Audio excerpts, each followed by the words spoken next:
What an honor to have you, Michael. Thank you so much for taking the time to be a part of our community of practice channel here on YouTube. Thank you. Great being here. Awesome.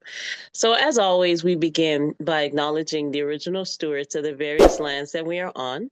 We also acknowledge our ancestors. We acknowledge all those who toiled without compassion or compensation.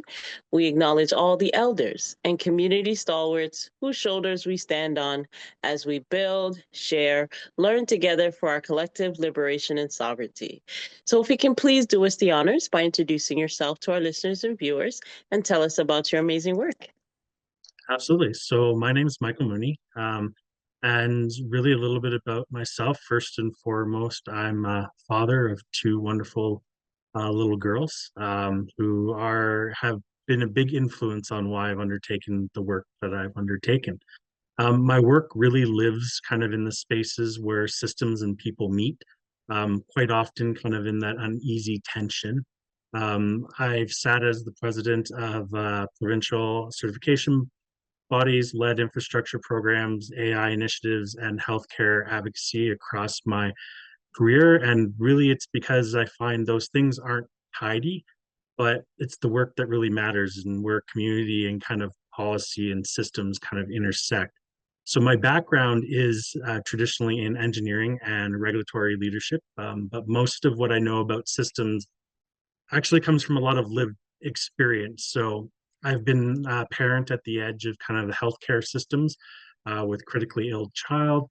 I've been kind of that technologist and project manager sitting across from communities skeptical of the projects and innovations that we're talking about, and really a leader trying to keep teams steady during crisis. And the most important thing I can say about my work is most of it happens when no one's watching. So it's kind of the decision to stay in the room, even when it's hard, is how I like to refer to it. And so that's really what my work has been. And I've worked really across a lot of organizations in that role. And currently I'm CEO of a venture studio dedicated to kind of social enterprise. But I've held a lot of different roles in both the tech and engineering fields throughout my career.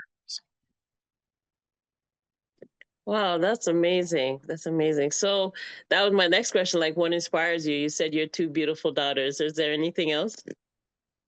Yeah, I mean, my family is a big central part of both my lived experience and the reason I do what I do.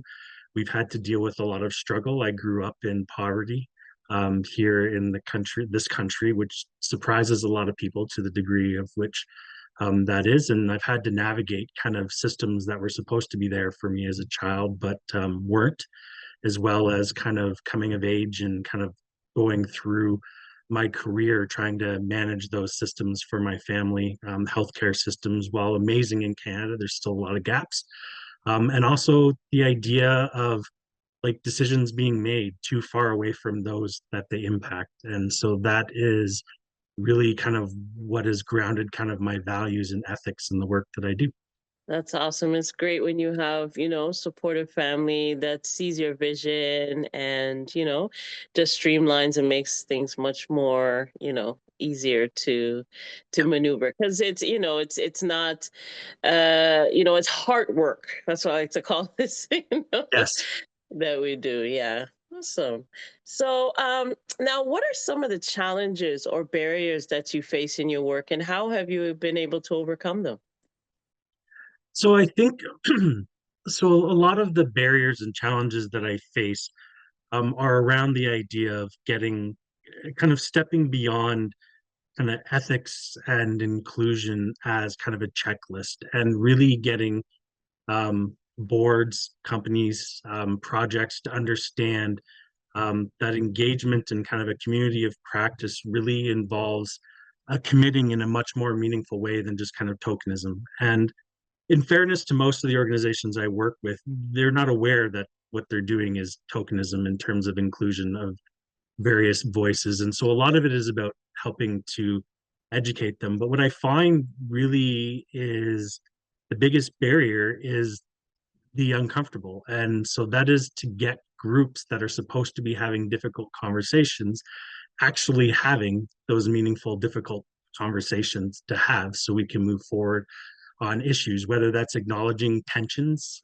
in the room, whether that's acknowledging past issues or past mistreatment of community groups that you're seeking to engage, or simply just getting the acknowledgement that the parties at the table are on two different sides of the equation. And AI right now is the biggest one that I can use an example is we have people that are we need to go a whole lot slower and we have people that we need to go a whole lot faster, but really it's getting people to acknowledge those tensions and kind of act with intentionality is what I like to say. And so getting people to act that way is one of the largest barriers that I face, no matter what problem is, because quite often we're very used to engaging at a very superficial level, and taking the deep dive where it's uncomfortable is not what we as humans like to do often. We like everything to be warm and fuzzy and cozy. And when we are in a situation that challenges that, we feel uncomfortable and we try to steer away from it. And for a lot of these issues that are facing us in the world today, we need to basically live in that uncomfortableness, live in that tension, and have real conversations about how to move forward. It's not necessarily always about right or wrong. Sometimes it's just about holding that tension in a place where it's supposed to be held. Absolutely. Everybody is going to come with their different ideas, also different environments, different backgrounds, different communities. But that's the inviting part of. I think that's really, as they say, Canada is like the melting pot. So things kind of gel here, kind of merges where we can all come together with our ideas and really help community, because community is a mix, right? So yeah, we have to talk about certain things that are uncomfortable, but we're looking for a common goal. We're looking for outcome. That's Exactly. that's yeah. Yeah. That's exactly it. Is it's having the conversations that actually get you to the outcomes you want versus kind of just checking a box saying we had a conversation, which quite often usually does not get us to the outcome that we desire. So Exactly. That we're done with a bunch of conversations for sure. Awesome. So anything that you want to amplify, anything new that you're working on currently? I think the big thing that I am really working on is kind of it really has to do with AI, and it's really kind of around the idea of the intersectionality between kind of the technology, AI, and leadership and ethics. And ethics going beyond just kind of a general practice or a checklist or a legal framework, but ethics that really start getting at the heart of stewardship, as I like to call it. And so stewardship means kind of acting with that intentionality, taking the ethical one step further and trying to recognize who gets heard, who is in the room, who isn't in the room, and really trying to make sure that it's not about going faster or slower.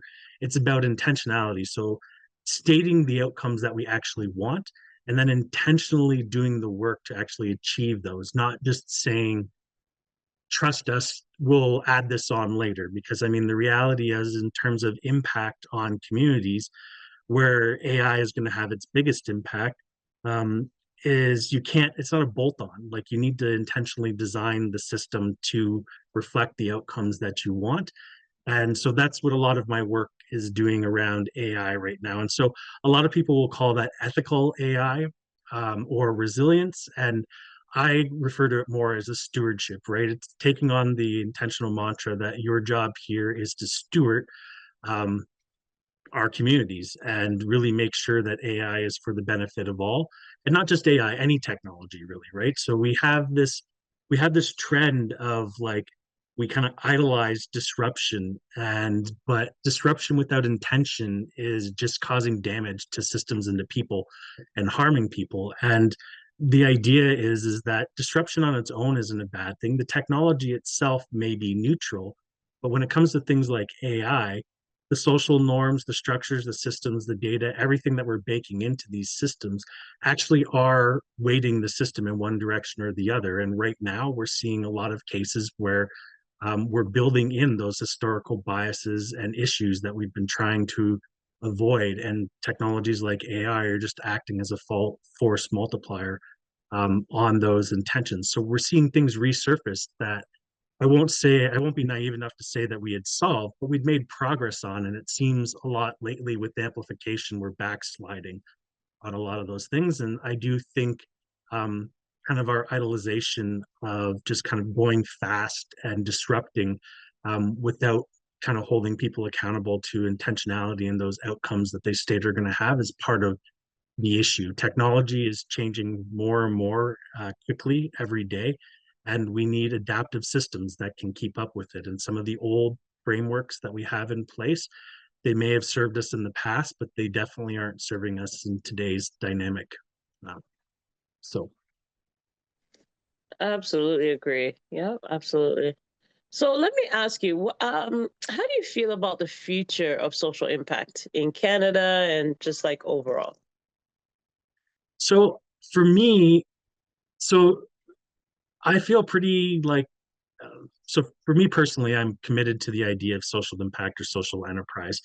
And it's around this idea that there is this need to fundamentally shift, not necessarily um, change the idea of how we work, but change the fundamental values around why we're doing the things we're doing and how they benefit people around us. And I think social enterprise or social impact are key kind of values to start incorporating, not just in like personal decisions, but in our business decisions and our structures and our legal frameworks and everything across the board. I think there's a lot of energy in the social impact space right now, but without creating some of the structure that needs, really, we're going to potentially see a lot of burnout or burn through of those individuals trying to advocate for it. So I think the future really depends on where, really on where we're willing to share power. And that means challenging those legacy systems, funding models,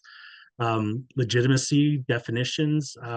Really, it means valuing experience and intuition alongside of hard data, because as we've seen, the data lies to us sometimes or can be misrepresented, and that is especially true from communities that have typically been systemically excluded in conversations in the past.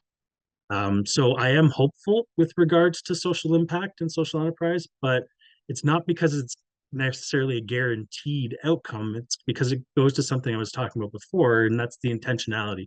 It's literally something we have to intentionally engineer into everything that we're doing.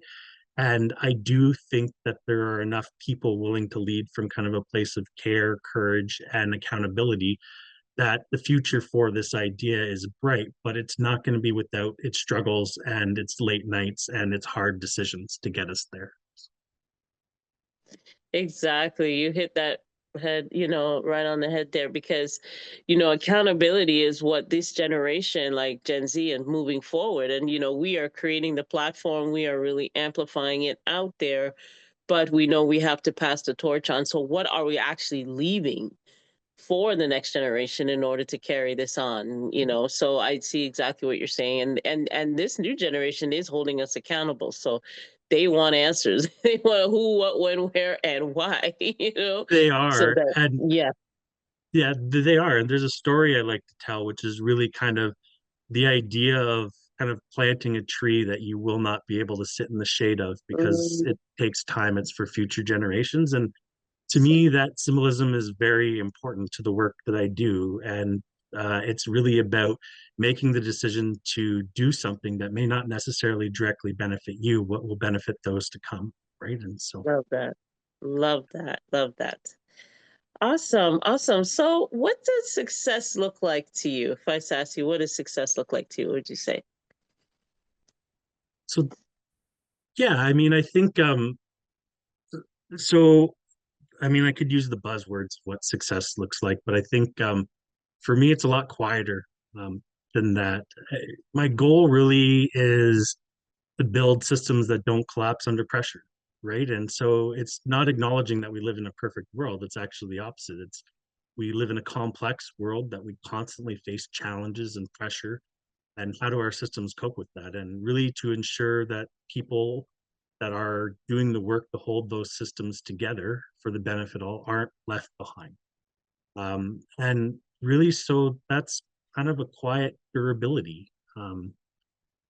It's So, I mean, if you look at it from a context of what that means for me, it's a young leader who didn't burn out, or a family that didn't fall through the cracks of our healthcare system, or even simply a policy that is flexible enough to remain um, relevant and actually achieving its goals many years after it was put into place instead of just quick fixes. And really, they're not really headline worthy things in today's world. I mean, we see all sorts of crazy headlines and the world seems to be spinning, but I mean, the meaningful work really isn't getting the headlines, but that is the work that is going to determine the success of anything we undertake in the future. It's really about those values. And for those that work alongside me, they really know that it's about being able to lead without compromising who I am, and then really staying kind of mission aligned in systems that often are performative in the sense that they reward the opposite. They reward the loud voice or the person that's acting like a leader versus the person that is actually doing the hard work of leadership. And I do think that type of leadership is possible, but that means those of us here today have to make space for those coming up. And so that type of leadership can kind of grow and flourish. And to me, again, success would be though having that space and those individuals being able to flourish and drive those systems forward and hold the mission. Absolutely. Totally get it. I mean, again, this is hard work, but it's also brain work. So Yeah, we, the two need to be kind of in harmony with one another because mental health is a thing. Doing it is. this day in, day out, we have our own families, we have things that we have to do within our own personal lives. But, sometimes that goes on the back burner for community. So, it really goes hand in hand with what we're doing. So, Michael, this has been very powerful, very inspiring. So, my last question for you is just your closing thoughts and calls to actions at this time. Yeah, so I think the biggest thing that I've come to realize is that in terms of decision making, and how those decisions impact community, proximity matters. And what I mean by that is the further you are as a leader or a decision maker from the lived experience, the more likely you are to miss the mark. And it's not intentional, but you don't have that the benefit of that experience to see firsthand what's been occurring. So my ask really is anyone that's in a position to shape systems or make room for people that have survived them, and even if they're one of those people, is to stay when it's hard, make the space, even if you're being questioned on it, and really ensure you're bringing in voices that are closest to the impacts that you're trying to encourage or the outcomes that you're trying to have so that you have that benefit of lived experience advising your decision making process. Well said. Well said. Well, Michael, we thank you so much. On behalf of SETSI, we appreciate your leadership. We wish you much success, much mental health, physical health, financial wellness to you and your family. So we will close the way that we began by acknowledging the original stewards of the various lands that we are on. We also acknowledge our ancestors. We acknowledge all those who toiled without compassion or compensation. We acknowledge all the elders and community stalwarts whose shoulders we stand on as we build, share, learn together for our collective liberation and sovereignty. So, Michael, I don't think this is a goodbye. This is a see you later. We'll definitely be sending emails out for you to be on guest panels because it was wonderful. We thank you. Thank you a lot. Thank you very much. Have a great day. You too, there. Bye bye.